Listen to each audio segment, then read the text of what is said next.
चलो chapter number 4 में page number 34 पर एंशियंट यूनिवर्सिटीज ऑफ इंडिया, उसमें नालंदा हमारा हो चुका था, ठीक है। Now Takshashila, ancient university of Takshashila was located eight Rawalpindi of present Pakistan, ठीक है। अभी रावलपिंडी पाकिस्तान में, तब तो पूरा इंडिया एक ही था, ठीक है। ये जब 1947 में पाकिस्तान और बांग्लादेश दोनों हमसे अलग हुए, ठीक है, तब तक क्या था, एक ही था, ठीक है। तो अभी पाकिस्तान में जो रावलपिंडी है वहां पर ये तक्षशिला यूनिवर्सिटी थी। It was the capital city of ancient Gandhara region, ठीक है। अलग अलग राज्यों में पूरा इंडिया डिवाइडेड था कि नहीं, ठीक है। अलग अलग राजाओं के अंदर थोड़े थोड़े एरिया थे। तो गांधार रीजन जो था उसका कैपिटल था रावलपिंडी तक। This university imparted education in 64 subjects, अलग अलग 64 सब्जेक्ट्स में वो एजुकेशन देता था। Most of the students stayed in the आश्रम टू प्रैक्टिस विथ गुरु। जीवक, the disciple of Lord Buddha, learned the lessons of Ayurveda here. बराबर, भगवान बुद्ध का जो स्टूडेंट था जीवक, ठीक है, उसने यहाँ पर ही अपना आयुर्वेद का ज्ञान लिया था। आयुर्वेद में जीवक का नाम बहुत बड़ा है, अगर सुना हो तो, ठीक है ना। According to a belief, this university was named after the name of Taksha, the son of Bharat. हमारा देश भारत, भरत के ऊपर से ही बोला जाता है, ठीक है। हमारे जो राजा महाराजा सबसे पहले भरतवंशी बोले जाते हैं। क्या बोले जाते हैं? भरतवंशी, ठीक है। तो भरत का बेटा तक्ष, उसके नाम के ऊपर से यूनिवर्सिटी का नाम दिया था। Brother of lord Rama born in Raghukul, ठीक है। एक राजा भरत और राम के पिता कौन थे?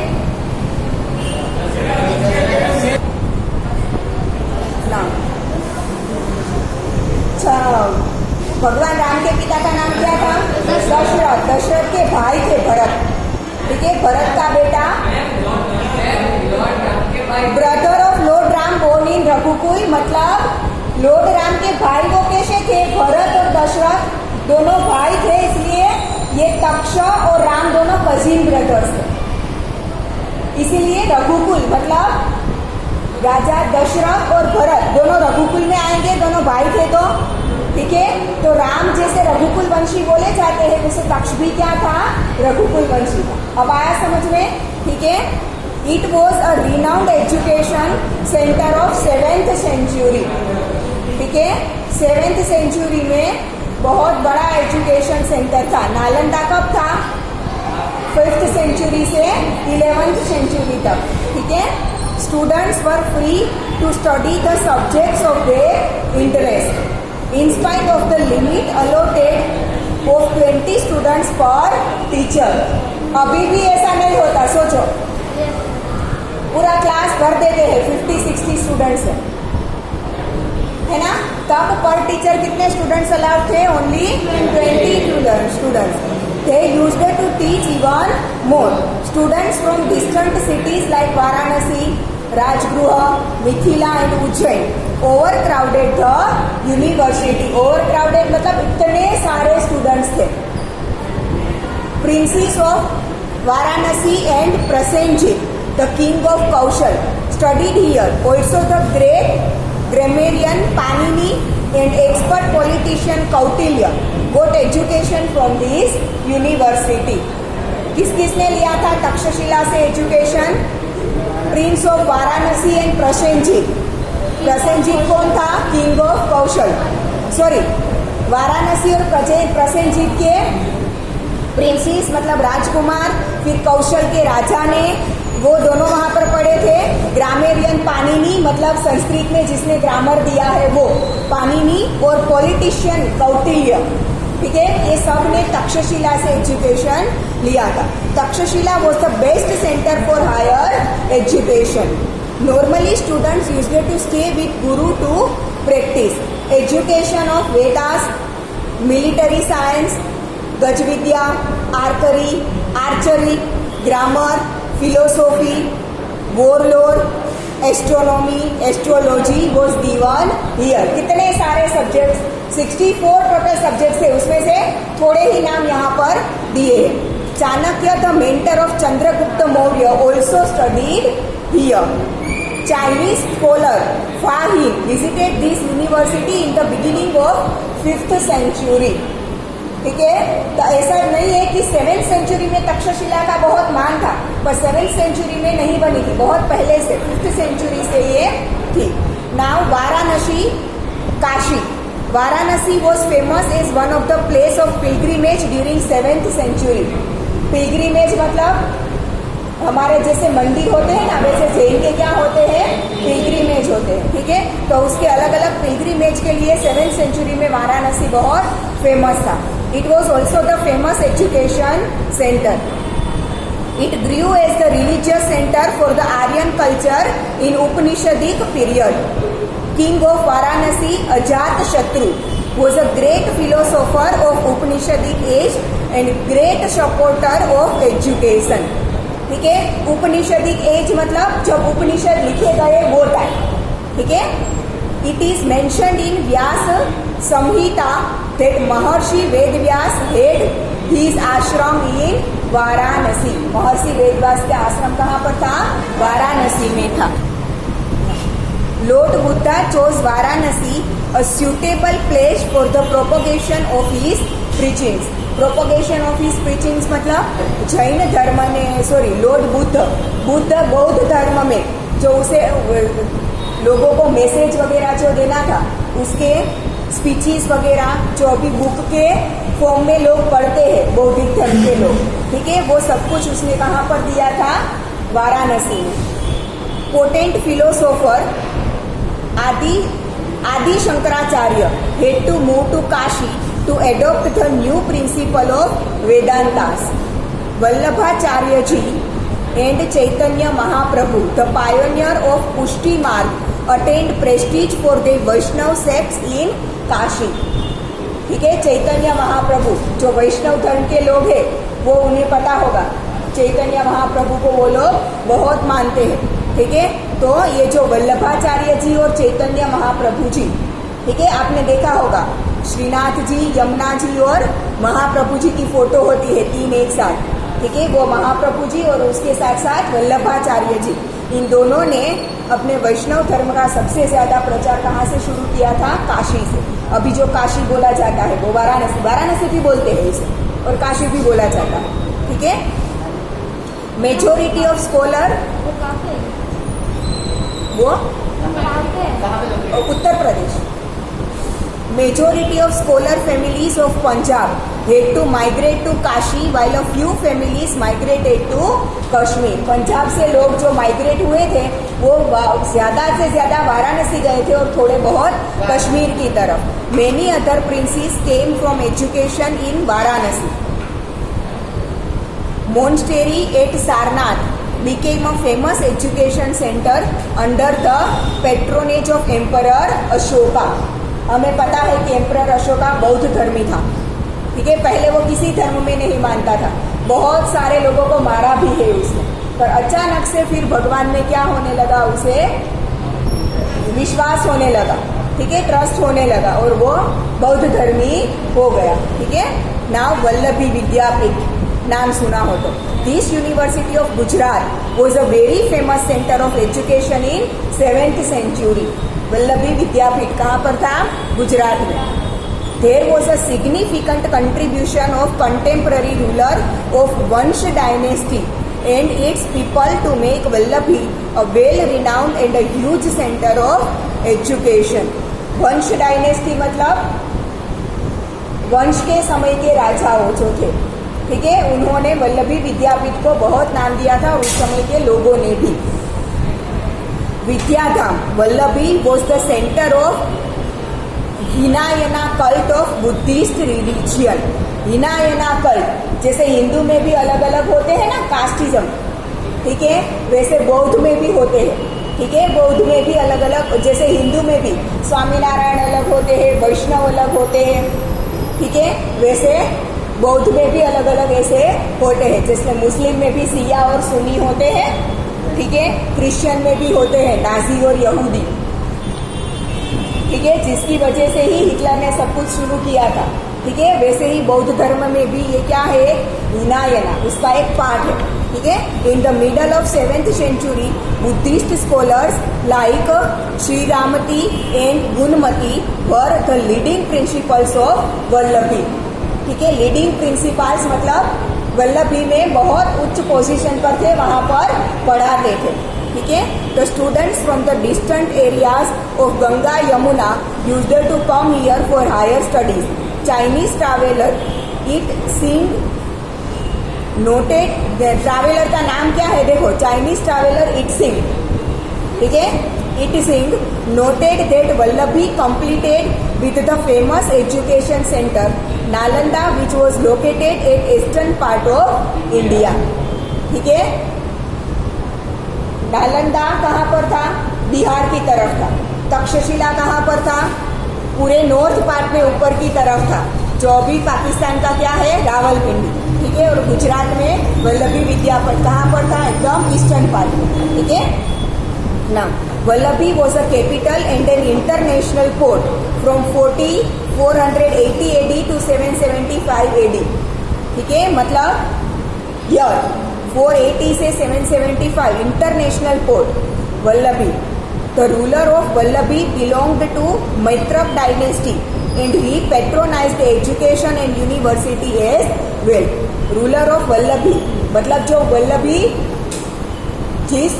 मतलब वल्लभी जो सिटी था उस वक्त बहुत बड़ा था, ठीक है। वहां पर ये विद्यापीठ यूनिवर्सिटी बनाई गई जिसे वल्लभी विद्यापीठ नाम दिया गया। तो वल्लभी सिटी मतलब उस स्टेट का, उस प्रोविंस का जो राजा था, कौन था, मैत्रक डायनेस्टी का, ठीक है। जैसे हम बोलते हैं ना चोल वंश, मौर्य वंश, गुप्त वंश, वैसे मैत्रक वंश का वो राजा था। और उसने भी ये वल्लभी विद्यापीठ को आगे बढ़ाने में बहुत अपना सपोर्ट दिया था। It is also notable that royal people of Maitraka dynasty were not Buddhist, ठीक है। मैत्रक वंश के जो पीपल थे, रॉयल पीपल मतलब राजा महाराजा वगैरह था, वो बुद्धिस्ट नहीं थे, फिर भी वल्लभी विद्यापीठ को वो सपोर्ट कर रहे थे। However they were helping the institution. Vallabhi Vidyapeeth पूरा बुद्धिस्ट धर्म पर, बौद्ध धर्म पर बेस्ड था, ठीक है। और मैत्रक वंश के राजा के जो फैमिलीज थे, रॉयल फैमिलीज, वो बुद्धिस्ट नहीं थी, मतलब कि बौद्ध धर्मी नहीं था, फिर भी वो लोग वल्लभी विद्यापीठ को अच्छे से सपोर्ट करते थे। In 775 AD, अरबियंस अटैक, अरेबियंस, ठीक है, जो अभी सऊदी अरब है, वहां के लोगों ने अटैक किया। Maitraks were defeated and university was closed down. The name of famous scholars were written on the gate. जब वो विद्यापीठ बंद हुआ तब उसके गेट पर उसके जो फेमस स्कॉलर्स थे सबके नाम वहां पर लिखे गए थे। Scholars by showing their education were getting higher rights in Rajya Sabha, ठीक है। राजा की जो सभा बैठती थी उसमें हायर रैंक पर वल्लभी विद्यापीठ से जो पास होकर निकले हैं, वहां से एजुकेशन जिन लोगों ने लिया है उन्हें राज्यसभा पर हायर पोजीशन मिलती थी। Knowledge, worship and particular system of education made the university famous not only in India but also in the world of that time. पूरे वर्ल्ड में फेमस थी नालंदा और तक्षशिला की ही तरह। Students from India and abroad used to come for education in this university. उस time पे जब लोगों को यूनिवर्सिटी का मतलब भी नहीं पता था, तब हमारे इंडिया में 3 यूनिवर्सिटी थी, ठीक है। और अब हमारे लोग बाहर यूनिवर्सिटी में पढ़ने जाते हैं, तो सोचो इंडिया पहले से कितना फेमस था, ठीक है। पर मुस्लिम्स और अंग्रेजों ने आकर सब कुछ डिस्ट्रॉय कर दिया। It was an international university in the real sense.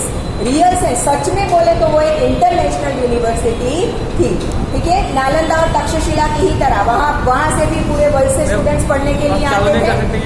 अब चालू नहीं कर सकते, अब क्या चालू करेंगे बेटा, 7th सेंचुरी में था वो, अब तो खंडर बन गया होगा।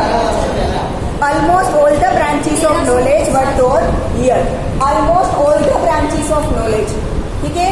लगभग जितने सब्जेक्ट अब तक जाने जाते थे उन सारे सब्जेक्ट का नॉलेज वहां पर दिया जाता था।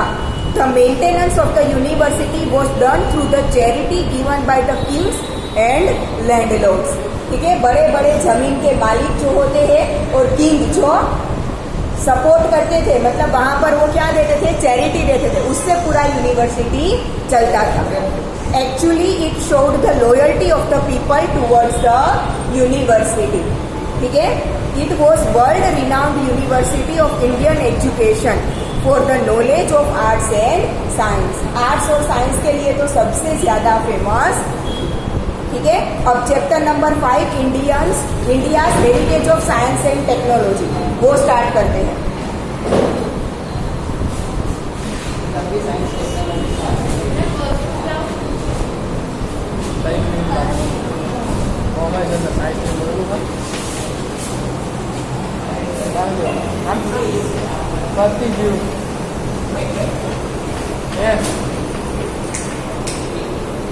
आर्ट्स के स्टूडेंट भी आते हैं.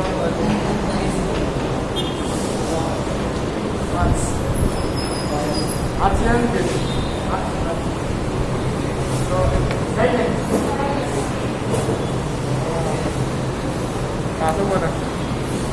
चलो chapter number 5 India's heritage of science and technology. The discoveries and inventions in the field of science and technology have brought countries of the world closer. Science और टेक्नोलॉजी में जो डेवलपमेंट हुआ है उसी की वजह से सारे कंट्रीज एक दूसरे से क्लोज आए हैं. ठीक है, जब साइंस एंड टेक्नोलॉजी नहीं था तब एक कंट्री में से दूसरी कंट्री में ट्रैवल करने में कितना प्रॉब्लम होता था, है ना. जैसे डेवलपमेंट होता गया, ठीक है, जैसे एरोप्लेन बने तो एक कंट्री से दूसरी कंट्री में जाने में कितना इजी हो गया. ठीक है, now cooperation among all the Nations has increased, hence new attitude has developed. Countries have become oriented towards peaceful coexistence and world peace.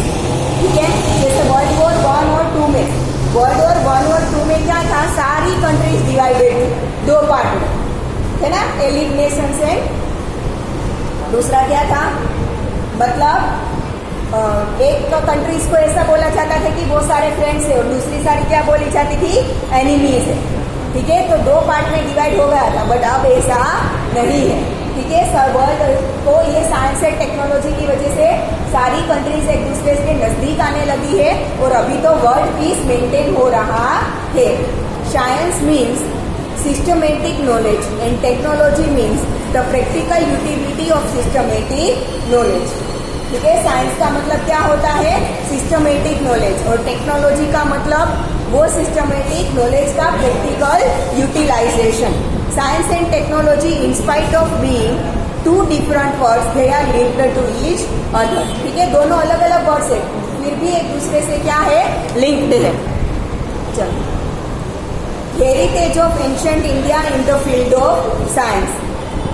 The great sages of our ancient India have gifted invaluable heritage of science to the world. Great sages मतलब ऋषि मुनि वगैरह. ठीक है, जो science का knowledge बहुत ज्यादा रखते थे, उन्हें वर्ल्ड को बहुत सारा साइंस के रिलेटेड नॉलेज दिया है. They have made outstanding contribution in the field of metallurgy, chemistry, science and medicine, surgery, mathematics, astronomy, astrology, Vastushastra and physics. ठीक है, हमारे एंशियंट हमारे एंसेस्टर्स थे, उन लोगों को इतने सारे सब्जेक्ट में नॉलेज था. सोचो आप, अभी अभी हमने देखा कि नालंदा, तक्षशिला और वल्लभी 64 सब्जेक्ट्स में पढ़ाया जाता था. तो कितना अलग अलग नॉलेज उन लोगों के पास होगा. ठीक है, जब पूरे वर्ल्ड को इन सबके बारे में पता भी नहीं होगा. ठीक है, it is a matter of great pride for us.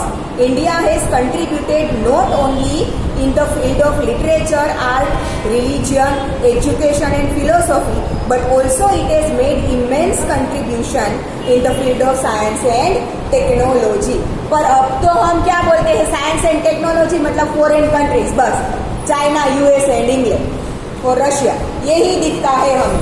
ठीक है, इंडिया तो कहीं पर आता ही नहीं है. ठीक है, पर ये सब कुछ जो हमारे एंसेस्टर्स ने किया है वो अगर हमें पता चले तो पता चलेगा कि उन सारी कंट्रीज से पहले तो इंडिया आता है.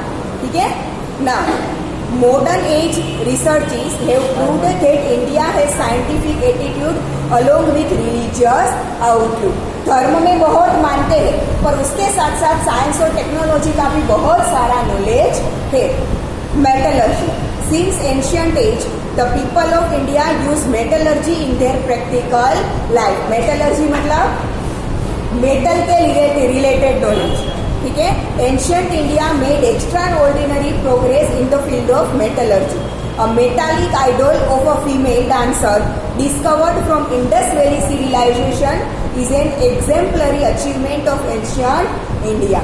इंडस वैली सिविलाइजेशन के जो हमें पार्ट्स मिले हैं ना, उसमें से एक मेटल की मूर्ति मिली है जिसमें एक लेडी क्या कर रही है, नृत्य कर रही है, डांस कर रही है, ठीक है। तो वो मेटल से बनी है, इसका मतलब ये हुआ तब के अब जो इंडस वैली सिविलाइजेशन के लोग थे उन लोगों को भी मेटल के बारे में नॉलेज था, तभी तो उन्होंने वो मेटल में से वो मूर्ति बनाई होगी ना, ठीक है। Later statue of Buddha belonging to the Kushan period have been found a Takshashila, ठीक है। तक्षशिला जो यहाँ अभी उसके थोड़े ही पार्ट्स बचे हैं, वहां से बुद्ध का एक स्टेच्यू मिला है जो कुशन पीरियड, मतलब अभी थोड़ी देर पहले हमने बोला था ना अलग अलग वंश के राजाओं को, तो ये कुशान वंश के राजा के वक्त का बुद्ध का हमें स्टेच्यू मिला है। In south India during the Chola period numerous metal idols were made. Chola वंश के साउथ इंडिया में जब चोला वंश के राजाओं का राज्य था तब मेटल की बहुत सारी आइडल्स मतलब मूर्तियां बनाई गई थी जो अभी भी मिल रही है वहां से। The statue of Nataraja a masterpiece in sculpture in famous all over the world. Statue of Nataraja देखा है ना सबने, ठीक है। वो आर्ट में मास्टरपीस माना जाता है पूरे वर्ल्ड में। It is preserve in a museum in Chennai. Chennai के एक म्यूजियम में उसे प्रिजर्व करके रखा है। Another well known metal idol Ram the archer can be seen in the museum. Ram जैसे बाण चलाते हो आर्चर के फॉर्म में, वो म्यूजियम में उनकी भी एक आइडल है।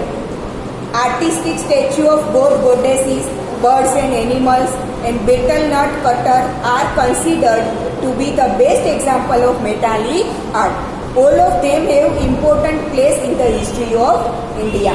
Now chemistry. Alchemical law. तब क्या बोला जाता था उसे? Alchemical law. Chemistry is an experimental science. Obviously, experiment से ही पता चलता है ना, ये वाला केमिकल देगा मिक्स करो, वो वाला मिक्स करो, ठीक है, तो ये मिलेगा वो मिलेगा। This science is very useful for various minerals, plants, seeds for agriculture, making of various metals or to bring changes in them, ठीक है। बहुत सारी चीजों में आपको चेंज लाना हो, जैसे कि हमने देखा था इसी में एसएस में ही हमने एग्रीकल्चर वाला चैप्टर देखा था, तब हमने देखा था बीटी कपास के बारे में, ठीक है।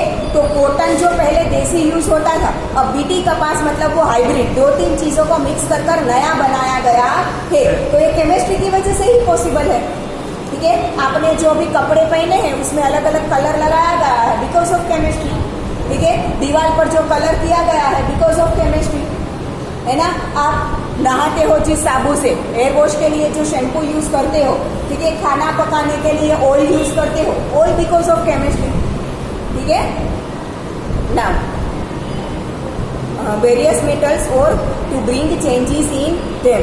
It is also useful for making medicine. Medicine भी एक ही कोई चीज से नहीं बनती, अलग अलग चीजों को मिक्स किया जाता है, ठीक है। आचार्य Nagarjuna, a learned Buddhist of Nalanda University, is known as Acharya in the field of chemistry. आचार्य नागार्जुन जो नालंदा यूनिवर्सिटी के स्टूडेंट थे, उन्होंने केमिस्ट्री में क्या बोला है? Known as Acharya in the field of chemistry. Acharya मतलब बहुत बड़े गुरु माने जाते थे केमिस्ट्री के। He had written books like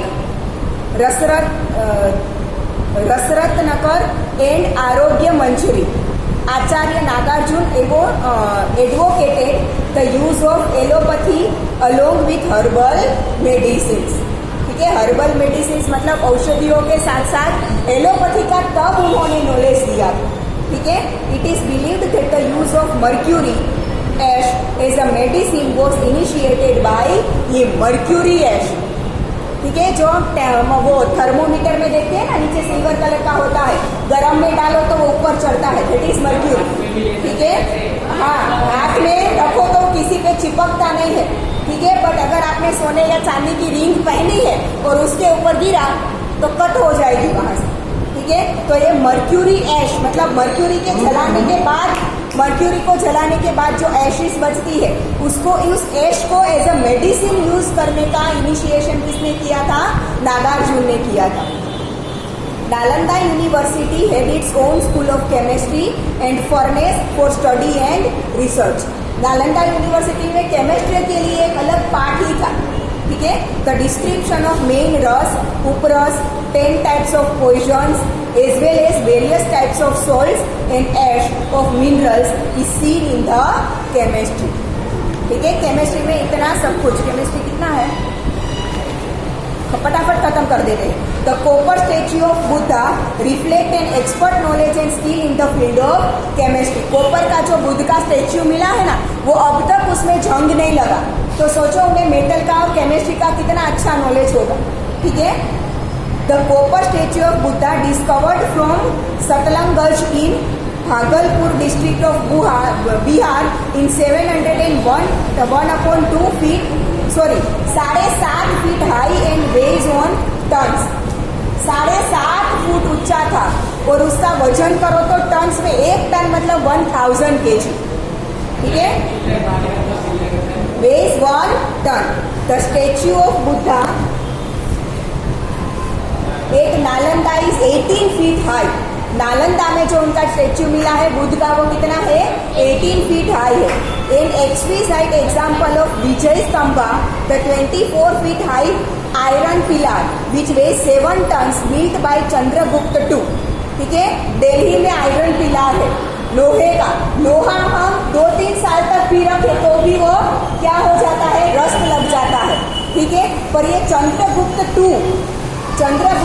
II के वक्त का, मतलब राजा अशोका के बाद डायरेक्टली, ठीक है। उस टाइम का दिल्ली में आयरन का एक पिलर है जो 7 टन आयरन से बना है। अभी भी उसमें रस्ट का एक इतना सा भी नहीं है, ठीक है। तो कितना उसे मेटल का नॉलेज उन लोगों को होगा। और 24 फीट हाई है, ठीक है। In spite of nature's fury over centuries the pillar has not yet corroded. Nature's fury मतलब इतने सेंचुरी से वो खड़ा है, उस पर बारिश होती है, इतना सारा गर्मी आता है, दिल्ली में तो कई बार स्नोफॉल भी होता है, ठीक है। इतना सारा नेचुरली उसे मिलता है, फिर भी उसमें कोरोस मतलब रस्ट जरा सा भी नहीं लगा है।